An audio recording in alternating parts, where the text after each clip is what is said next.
После замужества я увлекалась цветами, это были искусственные цветы, тоже букеты. Я стала собирать именно композиции из мыльных роз.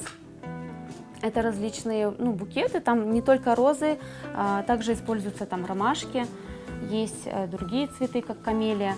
И я собираю уже букеты, они всегда бывают разные, большие, маленькие, и цветовая гамма тоже очень разная.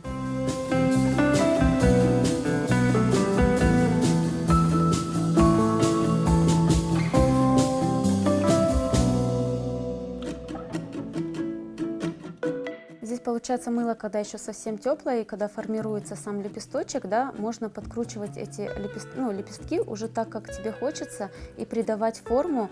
И, так скажем, ту технику этого мыльных роз, которую выдумали, да, и специалисты, да, скажем, настолько близко подошли к этому, что вот на самом деле очень тяжело отличить эту розу от настоящей.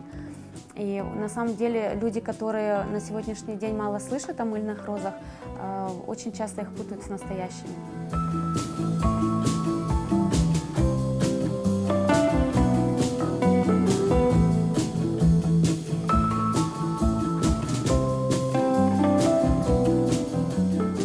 Люблю заниматься вот чем-то таким красивым, да, необычным, и я увлекаюсь этими розами, букетами, и в основном занимаюсь в свободное время, так как дети, да, и больше с детьми занимаешься в дневное время, я больше на цветы уделяю время уже, так скажем, когда детей уложу спать, больше в ночное время. И вот за букетами, за созданием очередного какого-то букета я, можно сказать, немножко отдыхаю, да, в этом процессе. И получается, делаю уже, собираю вот букет. Если вдруг у меня есть знакомые, да, которые, если хотят такой букет для себя или кому-то подарить, просят, и я уже по просьбе своих знакомых собираю букетик. Опять же, по желанию, да, учитываю желание человека тоже, какого цвета хочется, какого объема.